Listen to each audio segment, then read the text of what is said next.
Hello everyone, we are Group 7 and we will talk to you about Under Armour, an American sports apparel brand. My name is Camilla and my teammates are Grace, Jenny, Kelly, Leander and Lucas. Firstly, I will go through a brief history and the background of Under Armour before identifying issues the company is facing. Then we will talk about the external and internal factors affecting these issues before coming up with a recommendation on how Under Armour can solve these issues. Lastly, we will have a conclusion with final remarks. Then we move on to the history and background. Under Armour is an American company founded in 1996 by Kevin Plank. He was a captain on the University of Maryland football team and wanted to design athletic wear that could withstand sweat and intense activity.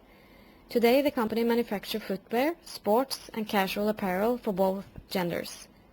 The company's primary goal was to make a shirt that was superior, providing compression and having the ability to regulate temperature and enhance performance. By the early 2000s, Under Armour was expanding into new merchandise and television advertisements, generating awareness for the brand. By 2004, sales exceeded $200 million and they became the second best-selling brand in the US, in front of Adidas, but far behind Nike.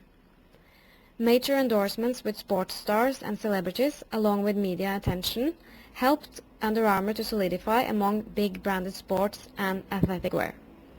In 2017, the company faced a turning point as stock prices fell over 40%, with external and internal forces causing a loss of market share and sales.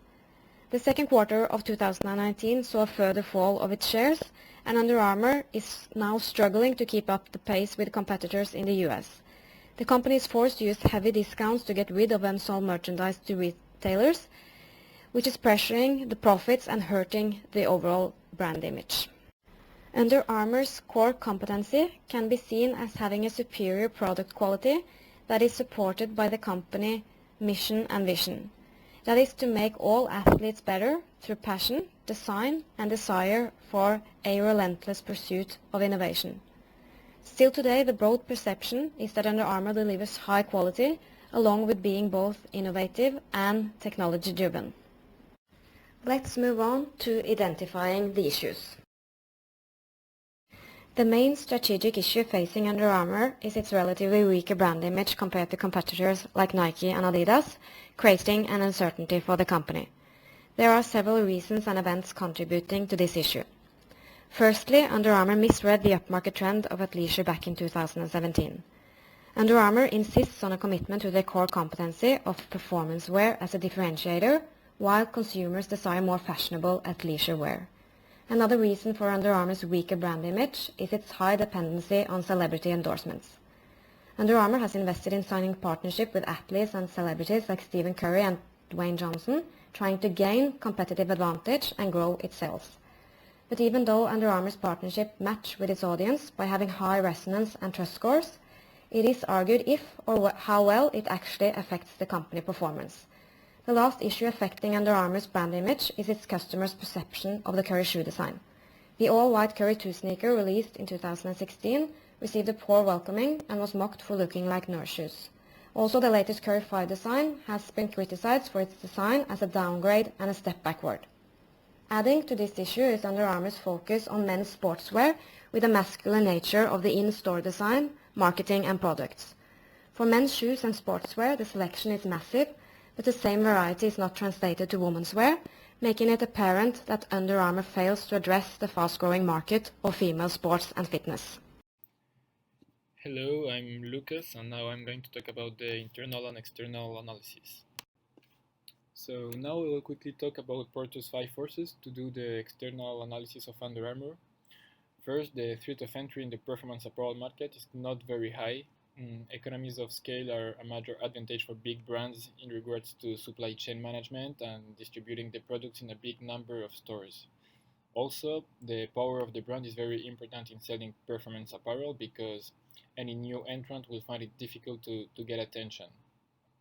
The power of suppliers is very low in this market because brands have many different suppliers and are therefore not dependent on only one of them, and this makes it difficult for them to impose, for example, prices on the raw material they sell. The power of buyers in this market is very high because customers can easily compare prices online or in stores. And well, for example, customers have high expectations by buying from Under Armour because of high prices. And if prices are not justified, the customer always have the option to switch to a cheaper product.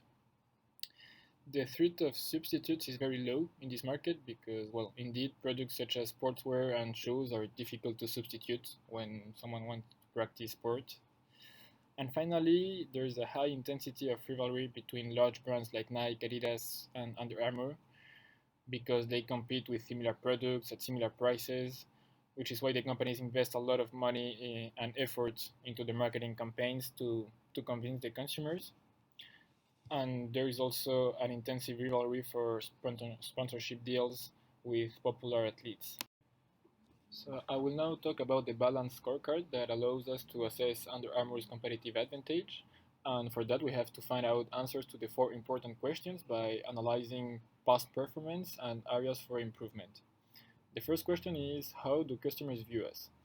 And customers' perception of Under Armour is very unstable and varies according to several factors. First, there's a loss of attraction for the brand among young customers. In a recent survey, only 27% of them rated the brand positively, compared to 70% for Adidas and 81% for Nike. Also, the marketing strategy is too much based on sponsoring athletes. This means the customer perception depends too much on that and can be affected. For example, when Stephen Curry, a basketball star sponsored by Under Armour, plays less well or gets injured, sales of Under Armour shoes drop considerably. About the price, customers are generally willing to pay a price similar to that of competitors because of products' good quality. But they offer almost no discounted products online or in their own stores, and this removes some customers who are only willing to buy for reduced price. The second question is, how do we create value? Unlike the competitors, the shoe market only represents 20% of the revenues, and it is the apparel that generates the most sales due to higher demand. What is important to know is that Under Armour creates value for the customer through its innovative quality products. The value they want to transmit is to make athletes even more successful than they already are by supporting them in a kind of sports coaching process. There are some examples of these products. The first one is the Headgear technology, which is a good fabric quality that makes athletes even more efficient. And they also create value for their customers with the Health Box, which contains a bracelet measuring sleep quality, daily effort, and monitoring weight and fat mass. The third question is, what core competencies do we need? And the first core competency they need to have is to maintain product quality at a high level to be able to compete with competitors. So fitness innovations and technologies they offer must continue to evolve. In 2018, unlike American revenues, the international revenues increased by 23%. So continuing geographical expansion can be a necessary competence to achieve their strategic objectives. Also, as mentioned before, Under Armour needs to work on the design of its products, and especially the shoes, because this will allow them to acquire young customers. Finally, the last question is, how do shareholders view us? And here are three graphs that allow shareholders to evaluate the performance and efficiency of Under Armour. So there's the return on invested capital, the return on equity, and the total return price. From a financial point of view, all these data show the instability of Under Armour since 2017, and this leads to a loss of confidence on the part of shareholders. I am Leander and I will apply the VRIO framework to Under Armour. The framework takes a resource-based view to identify a competitive advantage or disadvantage. First, I want to mention that Under Armour has three main sales channels, which are the Under Armour stores, independent dealers, and the Under Armour website. Under Armour is responsible for designing and marketing its products, but the production has been outsourced. This is the reason why intangible resources are much more important to the company than tangible resources. In the following, I will analyze the relevant intangible resources, like supply chain management, product design, brand equity, and customer data. The company is using an integrated planning process based on 2 different seasons, and it always plans at least 5 seasons ahead at any given time. It also uses the collaboration model on the left to achieve excellency in its processes.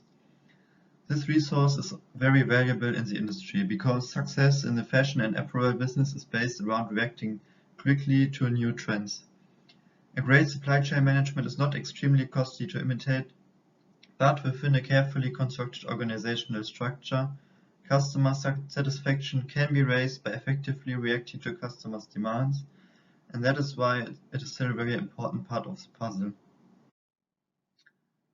Under Armour invested heavily into health and fitness apps, along with offering wearable devices to track data on sleep, physical activity, and nutrition.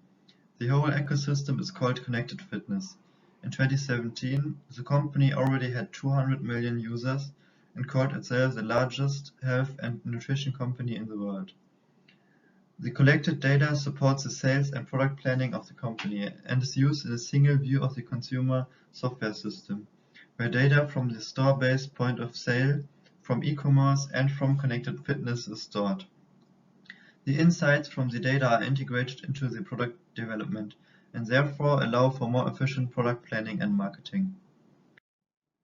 Under Armour has endorsement deals with stars like Dwayne Johnson, Gisele Bündchen, Steph Curry, and Tom Brady, but the effect of these endorsements on sales is unclear. Despite of these endorsements, Under Armour is not a top 5 apparel brand among teens in the US, and the product design is more important. The product design should be a core competency of Under Armour, but it has been a competitive disadvantage in recent years. One example is their flagship shoe line Curry, where versions of the shoe like the Curry 2 and the Curry 5 have been criticized for their design, and that has seriously damaged the brand and hurt sales.